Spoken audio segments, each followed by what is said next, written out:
দেখুন কেমন অভিনব কায়দায় তৈরি হচ্ছে এই বিষাক্ত ভেজাল ঘি। চোখের সামনে যা দেখবেন সেটা ঘি নয়, বরং নিখাত প্রতারণার দৃষ্টান্ত। ঢাকার অলিতে গলিতে গড়ে উঠেছে এমন সব অস্থায়ী কারখানা যেগুলোতে ঘি নয়, তৈরি হচ্ছে কৃত্রিম সুগন্ধ, কেমিক্যাল আর ভেজাল চর্বির মিশেল। বাইরে থেকে দেখলে এক একটা প্লাস্টিক বোতলে চকচকে ঘন হলুদ রঙের পদার্থ, গায়ে লেখা বিশুদ্ধ গাওয়া ঘি, কিন্তু ভেতরে যা আছে তা একটুও খাঁটি নয়। এই সব জায়গায় গরুর দুধের কোনো অস্তিত্ব নেই, দুধ জাল দেওয়ার প্রক্রিয়ার কোনো ছায়াও নেই। কেবল কৃত্রিমভাবে বানানো এমন এক পদার্থ যা দেখলে আপনি ঠকে যাবেন, কিন্তু খেলে আপনার শরীর হারিয়ে ফেলবে লিভার আর কিডনির উপর নিয়ন্ত্রণ। এই ভেজাল ঘি তৈরির পেছনে আছে এক মারাত্মক কৌশল। প্রথমেই সংগ্রহ করা হয় বাজারে নিম্নমানের ডালডা, যা সাধারণত ব্যবহার হয় বেকারির নকল পণ্যে।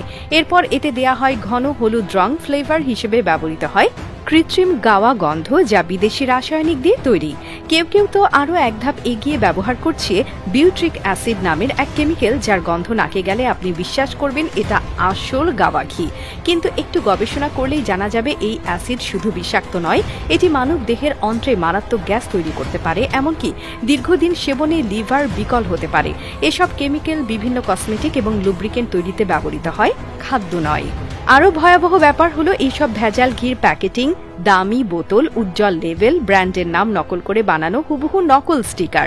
কেউ দেখলে বুঝতেই পারবে না যে এটা ভেজাল। বড় বড় হোলসেল বাজারে ঢুকিয়ে দেয়া হচ্ছে এসব ঘি, আর দোকানদাররা সাশ্রয়ী দামে গাওয়া ঘি বলে বিক্রি করে দিচ্ছে মধ্যবিত্ত পরিবারগুলোর হাতে। আপনি হয়তো ভাবছেন 200 টাকা বাঁচালেন, কিন্তু শরীরের ভেতর ঢুকিয়ে দিচ্ছেন এমন এক রাসায়নিক যার কোনো পার্শ্ব প্রতিক্রিয়ার সীমা নেই। এই ভেজাল ঘি খেলে প্রথমে হজমের সমস্যা, পাকস্থলিতে গ্যাস, অ্যাসিডিটি দেখা দেয়। ধীরে ধীরে এই কৃত্রিম ফ্যাট জমতে থাকে দেহে, রক্তে কোলেস্টেরলের মাত্রা বেড়ে যায়, হার্টের সমস্যা, ব্লকেজ, উচ্চ রক্তচাপ, এমনকি ফ্যাটি লিভারের সমস্যা পর্যন্ত দেখা দেয়। বিশেষ করে শিশুরা যদি এই ঘি নিয়মিত খায় তাহলে তাদের মস্তিষ্কের বিকাশে মারাত্মক প্রভাব পড়ে। অথচ অনেক মা বাবা সন্তানের ভাত বা রুটিতে এই ঘি মেখে খাওয়াচ্ছেন, ভাবছেন এটা উপকারী। আসলে তারা জানতেও পারছেন না কি ভয়ঙ্কর ক্ষতি করছেন। আর এই ভেজাল ঘির এক একটা কারখানা চলে সাধারণত পুরনো ঘরবাড়িতে, যেখানে বিদ্যুৎ থাকে না, স্বাস্থ্যবিধির তো প্রশ্নই ওঠে না। 5-6 জন অদক্ষ শ্রমিক পুরনো বাসি তেল, ফ্লেভার আর রং নিয়ে বানিয়ে ফেলছে হাজার হাজার লিটার ঘি।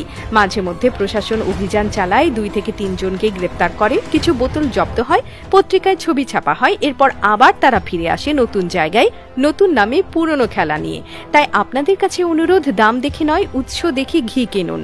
খাঁটি গাওয়া ঘি সাধারণ বাজারে সস্তায় পাওয়া যায় না, এটা মাথায় রাখুন। বিশ্বস্ত খামার, স্থানীয় গাভী পালনকারী বা আপনার চেনা কারো কাছ থেকে সংগ্রহ করুন। না হয় আপনি যা খাচ্ছেন